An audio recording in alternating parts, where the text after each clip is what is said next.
Hey guys, welcome to India online form YouTube channel. Guys, आज की इस video में हम बात करने वाले हैं एमपीपीबी ऑनलाइन फॉर्म 2023 के अपडेट के बारे में। कैसे आप सभी eligible candidates MP forest guard, field guard और प्रीसिडेंट गार्ड के 2112 खाली पदों को भरने के लिए अपने ऑनलाइन फॉर्म फिल कर सकते हो। इसकी पूरी डिटेल हम आपको रजिस्ट्रेशन से लेकर प्रिंट तक स्टेप बाय स्टेप दिखाएंगे। बस आपको इस वीडियो को स्किप के बिना शुरू से लेकर एंड तक देखना है। उसके बाद वीडियो पसंद आए तो इसे लाइक और शेयर कर दें। चैनल पर नए हो तो इसे सब्सक्राइब कर लें। तो गाइस, बिना कोई वक्त गंवाए चलिए शुरू करते हैं। आपको इस वीडियो के डिस्क्रिप्शन बॉक्स में हमारी वेबसाइट ejobhub.in के इस पेज का लिंक मिल जाएगा। यहाँ पर आपको इस भर्ती के रिगार्डिंग पूरी डिटेल प्रोवाइड करा दी गई है मध्य प्रदेश फॉरेस्ट डिपार्टमेंट के अंतर्गत, और यहाँ पर मध्य प्रिजन डिपार्टमेंट जेल विभाग के अंतर्गत वन रक्षक, क्षेत्र रक्षक और जेल प्रहरी के 2112 खाली पदों को भरने के लिए भर्ती होने जा रही है। 25 जनवरी 2023 से 8 फरवरी 2023 तक आप अपने ऑनलाइन फॉर्म फिल कर सकते हो। 10वीं पास कैंडिडेट यहां पर अप्लाई कर सकते हैं। 18 से 33 साल आपकी आयु सीमा रखी गई है। ऑनलाइन आप इस भर्ती के लिए अप्लाई कर सकते हो ऑल इंडिया से। आपको इस पेज को नीचे स्क्रॉल डाउन करना है। इंपॉर्टेंट लिंक सेक्शन में आकर ऑफिशियल नोटिफिकेशन पीडीएफ, इस लिंक पर क्लिक करके इस भर्ती के ऑफिशियल नोटिफिकेशन को ओपन कर लेना है और इसमें से आपको पूरी डिटेल विस्तार पूर्वक 1 बाय 1 करके रीड कर लेनी है। पूरी डिटेल यहां से रीड करने के बाद आप सिंपली इस भर्ती के लिए अपने ऑनलाइन फॉर्म फिल कर सकते हो। उसके लिए भी लिंक आपको हमारी वेबसाइट के इसी पेज पर प्रोवाइड कराया गया है। जी हाँ दोस्तों, यहीं पर आपको अप्लाई ऑनलाइन का ये डायरेक्ट रिसोर्स लिंक प्रोवाइड कराया गया है। जैसे ही आप इस लिंक पर क्लिक करोगे तो आपके सामने यहाँ पर मध्य प्रदेश कर्मचारी चयन मंडल का ये ऑनलाइन पोर्टल खुल जाएगा। यहाँ पर आकर आपको वन विभाग के अंतर्गत वन रक्षक एवं क्षेत्र रक्षक कार्यपालिका एवं जेल विभाग के अंतर्गत जेल प्रहरी कार्यपालिक एवं सहायक जेल अधीक्षक पदों की भर्ती हेतु परीक्षा 2023 के सामने ग्रीन कलर के आवेदन करें लिंक पर क्लिक करना है। फिर आपके सामने यहाँ पर कुछ इस तरह से इंटरफेस खुल जाएगा। यहाँ पर आपको चेकबॉक्स को ओके करना है और आगे बढ़ाए बटन पर क्लिक कर देना है। उसके बाद आपके सामने यहाँ पर कुछ इस तरह से इंटरफेस खुल जाएगा। अगर आपने पहले से रजिस्ट्रेशन कर रखा है तो आपको अपना सामान्य पंजीकरण क्रमांक एंटर करना है और फिर अपनी जन्म तिथि यहाँ से सिलेक्ट करके इस कैप्चे का आंसर प्रोवाइड करके सत्यापित कर आगे बढ़ाए बटन पर क्लिक कर देना है और फिर लॉगिन करके अपना फॉर्म फिल करना है। और अगर आप यहां पर फर्स्ट टाइम अप्लाई करने जा रहे हो तो यहां पर आपको अपना प्रोफाइल रजिस्ट्रेशन कर लेना है। प्रोफाइल रजिस्ट्रेशन ये लिंक आपको प्रोवाइड कराया गया है। आपको इस लिंक पर क्लिक करना है और अपना प्रोफाइल का रजिस्ट्रेशन कंप्लीट कर लेना है। यहां पर आपसे पूछा गया है क्या आपके पास पूर्व में पंजीकृत प्रोफाइल आईडी है। अगर है तो हाँ करें, नहीं तो यहां पर आप नहीं सिलेक्ट कर लें। फिर उसके बाद आपके सामने यहां पर कुछ इस तरह से इंटरफेस खुल जाएगा। अब यहाँ पर आपको अपना मोबाइल नंबर और ईमेल आईडी एंटर करने के बाद इस कैप्चा का यहाँ पर आंसर प्रोवाइड कराना है और फिर ओटीपी प्राप्त करें बटन पर क्लिक करना है। फिर आपके रजिस्टर्ड मोबाइल नंबर और ईमेल आईडी पर एक ओटीपी सबमिट कर दिया गया है। वो ओटीपी आपको यहाँ पर एंटर करने के बाद ओटीपी सत्यापन करें बटन पर क्लिक करना है। अपना ओटीपी वेरीफाई करने के बाद आपको पंजीयन करें बटन पर क्लिक करना है। फिर आपके सामने यहाँ पर कुछ इस तरह से प्रोफाइल लॉगिन का ये इंटरफेस खुल जाएगा। अब यहाँ पर आपको सामान्य पंजीकरण क्रमांक और प्रोफाइल पासवर्ड एंटर करने के बाद एक कैप्चा यहाँ पर फिल करना है और फिर लॉगिन बटन पर क्लिक कर लेना है। आपका पंजीकरण क्रमांक और प्रोफाइल पासवर्ड आपके रजिस्टर्ड मोबाइल नंबर पर सबमिट कर दिया गया है। वहां से आपको ये सभी फील्ड्स एंटर कर देनी है। नेक्स्ट आपके सामने यहाँ पर कुछ इस तरह से इंटरफेस खुल जाएगा। अब यहाँ पर आपकी ई-केवाईसी सत्यापन के बारे में आपसे पूछा जा रहा है। यहाँ पर आपसे पूछा गया कि क्या आपके पास आधार है, तो आप यहाँ पर यस करेंगे और उसके बाद आपको यहां से ई-केवाईसी ओटीपी द्वारा सत्यापन करना है या फिर बायोमेट्रिक द्वारा आपको सत्यापन करना है। अपने अकॉर्डिंग आपको यहां से ऑप्शन सेलेक्ट कर लेना है और फिर आपको आगे बढ़ाए बटन पर क्लिक करना है। नेक्स्ट आपके सामने यहां पर कुछ इस तरह से इंटरफेस खुल जाएगा। अब यहां पर आपको अपना आधार नंबर एंटर करना है और फिर यहां पर इस चेकबॉक्स को ओके करने के बाद आपको इस कैप्चा का आंसर यहां पर प्रोवाइड कराना है और जनरेट ई-केवाईसी ओटीपी बटन पर क्लिक कर देना है। फिर आपके रजिस्टर्ड मोबाइल नंबर पर जिससे आपका आधार कार्ड अटैच है, उस पर एक OTP आएगा। वो OTP आपको यहाँ पर एंटर करना है और फिर गेट डिटेल्स बटन पर क्लिक कर देना है। नेक्स्ट आपके सामने यहाँ पर कुछ इस तरह से इंटरफेस खुल जाएगा। अब यहाँ पर आपको अपनी पर्सनल इंफॉर्मेशन फिल करनी है।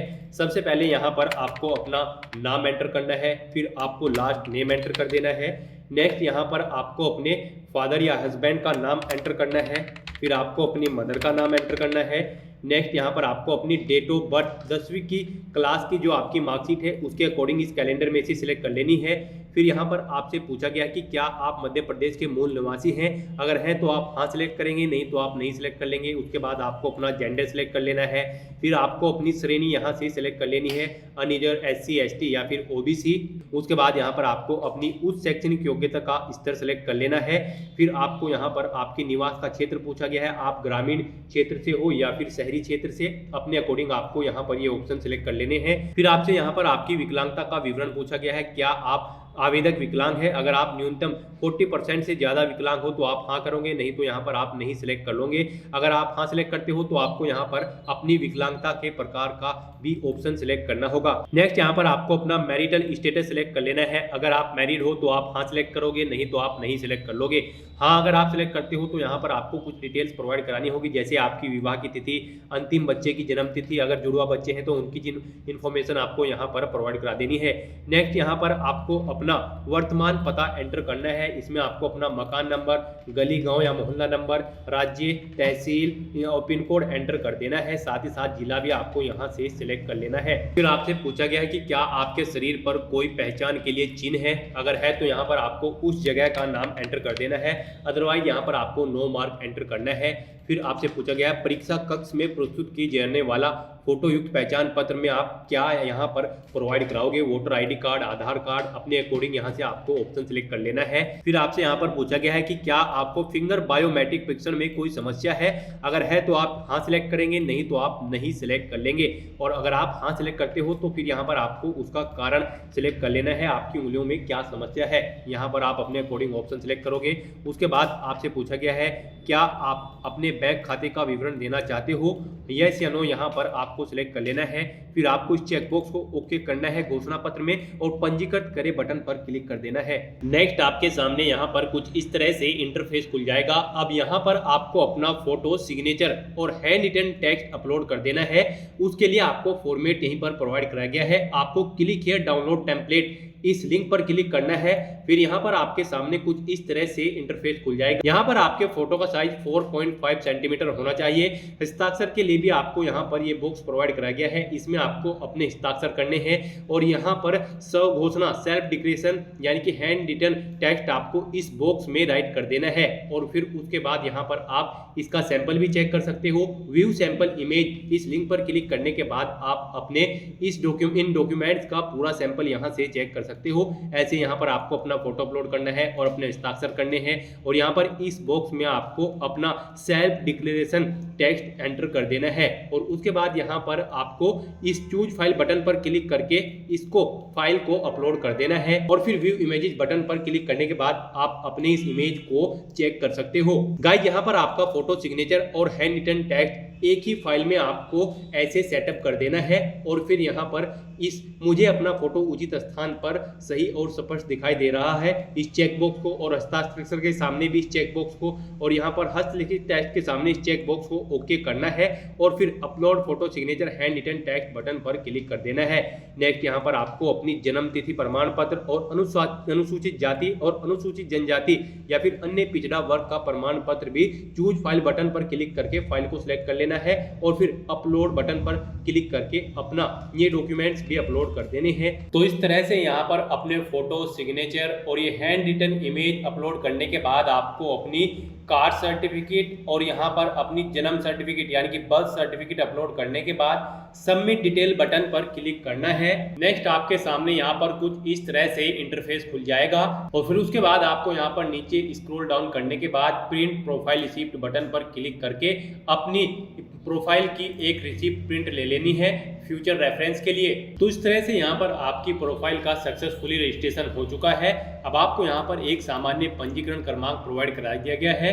इसके द्वारा आप लॉगिन करके अपना ऑनलाइन फॉर्म फिल कर सकते हो। अपना प्रोफाइल रजिस्ट्रेशन कंप्लीट करने के बाद आपको दोबारा से मध्य प्रदेश कर्मचारी चयन मंडल के इस ऑनलाइन पोर्टल पर आना है और यहाँ पर आपको वन विभाग के अंतर्गत वन रक्षक, क्षेत्र रक्षक और जेल प्रहरी के सामने यहाँ पर ग्रीन कलर के आवेदन करें इस लिंक पर क्लिक करना है।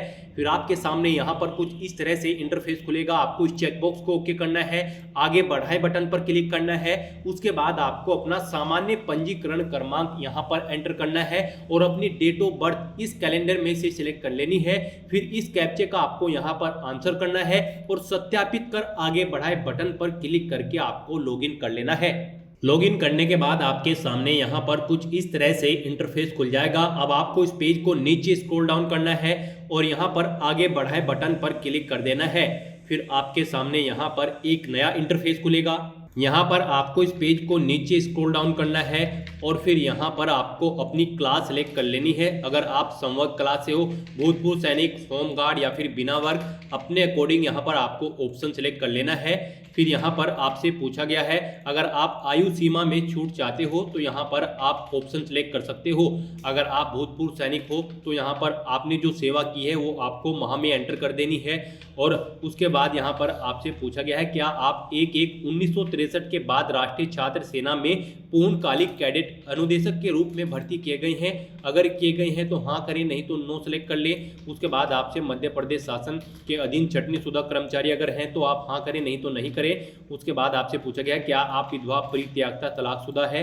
अगर है तो हाँ करें, नहीं तो यहाँ पर आप नो सेलेक्ट कर लें। उसके बाद आपसे पूछा गया है क्या आप विक्रम पुरस्कार से सम्मानित खिलाड़ी हैं। अगर है तो हाँ करें, नहीं तो यहाँ पर आप नहीं सिलेक्ट कर लें। फिर आपको यहाँ पर अपने अकॉर्डिंग ये ऑप्शन सिलेक्ट कर लेने हैं अपनी एज के रिगार्डिंग। उसके बाद यहाँ पर आपको click here to select preference इस लिंक पर क्लिक करना है, फिर ओके करना है। फिर आपके सामने यहाँ पर पोस्ट कुछ इस तरह से शो हो जाएंगी। यहाँ पर आपको अपनी पोस्ट सिलेक्ट कर लेनी है। जिस पोस्ट के लिए आप अप्लाई करना चाहते हो उसके सामने यहाँ पर आपको हाँ सिलेक्ट कर लेना है और फिर पद चुने सेक्शन में आपको इस चेकबॉक्स को ओके करना है। वो पोस्ट यहाँ पर इधर इस कॉलम में ऐड हो जाएगी। ऐसे आप यहाँ पर पर्टिकुलर पोस्ट को सिलेक्ट करके दूसरे कॉलम में ऐड कर सकते हो। आप अपनी चॉइस के अकॉर्डिंग यहाँ पर एक या फिर उससे ज़्यादा पोस्ट के लिए अप्लाई कर सकते हो। और फिर यहाँ पर आप जिस पोस्ट को प्रेफरेंस देना चाहते हो उसे सिलेक्ट करने के बाद आप यहाँ पर एरो की मदद से अप एंड डाउन कर सकते हो। उसके बाद यहाँ पर आपको इस पेज को नीचे स्क्रॉल डाउन करना है। फिर आपसे यहाँ पर पूछा गया है क्या आप नियम पुस्तिका के अनुसार दी गई पदवार न्यूनतम शारीरिक क्षमता परीक्षण एवं न्यूनतम शारीरिक प्रवीणता परीक्षण की अर्हता रखते हैं। यहाँ पर आपको हाँ सिलेक्ट कर लेना है। उसके बाद आपसे पूछा गया है क्या आपके द्वारा आवेदित पद से संबंधित अध्याय में उल्लेखित द्वितीय चरण की परीक्षा के नियमों का अध्ययन कर लिया है एवं तदनुसार आप सहमत है, तो यहाँ पर भी आपको हाँ सेलेक्ट कर लेना है। फिर आपसे यहाँ पर पूछा गया है क्या आप मध्य प्रदेश राज्य के रोजगार कार्यालय में जीवित पंजीयन यानी कि आपका पंजीयन एक्टिव है या फिर नहीं। यहाँ पर आपको हाँ या नहीं सिलेक्ट कर लेना है। हाँ अगर आप सिलेक्ट करते हो तो यहाँ पर आपको पंजीयन क्रमांक एंटर करना है। फिर आपको अपनी पंजीयन दिनांक यहाँ पर एंटर कर देनी है और फिर रोजगार पंजीयन जिले का नाम आपको यहाँ से सिलेक्ट कर लेना है। फिर आपसे पूछा गया है कि क्या आवेदित पद या पदों हेतु नियम पुस्तिका के अध्याय 2A, अध्याय 2B, अध्याय 1A उल्लेखित विभागवार एवं पदवार न्यूनतम शैक्षणिक अर्हता व अन्य अर्हताओं को आपने अच्छी तरह से पढ़ लिया है, तदनुसार आप शैक्षणिक एवं अन्य अर्हता रखते हैं, तो यहाँ पर आपको हाँ सेलेक्ट कर लेना है। उसके बाद यहाँ पर आपको आपकी आयु सीमा शो कर दी जाएगी जो आपने रजिस्ट्रेशन टाइम पे फिल की थी। उसके बाद यहाँ पर आपको परीक्षा शहर की प्राथमिकता क्रम जहाँ से लिखित परीक्षा में आप सम्मिलित होना चाहते हैं यानी कि आपको अपना एग्जाम सेंटर प्रेफरेंसेस सिलेक्ट कर लेना है। आप यहाँ पर 4 ऑप्शन आपको प्रोवाइड करा गए हैं। आप जिन सिटी में एग्जाम में पार्टिसिपेट होना चाहते हो यहाँ से आप अपनी चॉइस के अकॉर्डिंग एग्जाम सेंटर सेलेक्ट कर सकते हो।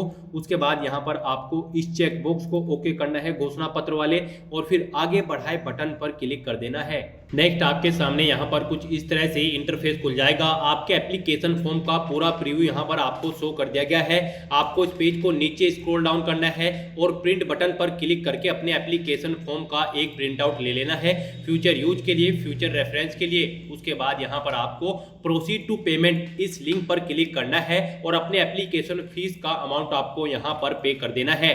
यहाँ पर जनरल और मध्य प्रदेश से अदर स्टेट कैंडिडेट को 560 रुपये फीस के रूप में जमा कराने हैं। SC ST और OBC कैटेगरी कैंडिडेट को 310 रुपये फीस के रूप में जमा कराने हैं। यहाँ से आप अपना पेमेंट गेटवे का ऑप्शन सिलेक्ट कर सकते हो, net banking, debit card, IMPS, UPI या फिर वॉलेट। उसके बाद यहाँ पर अगर आप डेबिट कार्ड सिलेक्ट करते हो तो यहाँ पर आप ऑप्शन सिलेक्ट कर सकते हो SBI, पेटीएम, पे, GOV। अपने अकॉर्डिंग आप अपना कोई भी ऑप्शन सिलेक्ट कर सकते हो। फिर आपके सामने यहाँ पर पेमेंट गेटवे का ऑप्शन खुल जाएगा। यहाँ पर आप डेबिट कार्ड या फिर इंटरनेट बैंकिंग सिलेक्ट कर सकते हो और फिर आपको यहाँ पर अपना कार्ड नंबर एंटर करना है। अगर आप डेबिट कार्ड सेलेक्ट करते हो फिर आपको एक्सपायरी मंथ सेलेक्ट करना है, एक्सपायरी ईयर और अपने कार्ड का 3 डिजिट का CVV नंबर आपको यहाँ पर एंटर करने के बाद कार्ड होल्डर नाम एंटर करना है और फिर यहाँ पर पे नाउ बटन पर क्लिक करने के बाद आपको अपने एप्लीकेशन फीस का अमाउंट पे कर देना है। इस तरह से यहाँ पर आपके एप्लीकेशन फॉर्म की सभी टास्क कंप्लीट हो जाएगी और आपका Madhya Pradesh forest guard, jail प्रहरी और फील्ड गार्ड के ऑनलाइन फॉर्म सक्सेसफुली सबमिट हो जाएंगे। तो गाइस ऐसे आप अपने ऑनलाइन फॉर्म फिल कर सकते हो। आज की वीडियो में बस इतना ही। आई होप ये वीडियो आपको पसंद आई होगी। अगर पसंद आई हो तो इसे लाइक और शेयर करें, चैनल पर नए हो तो इसे सब्सक्राइब कर लें। Thanks for watching.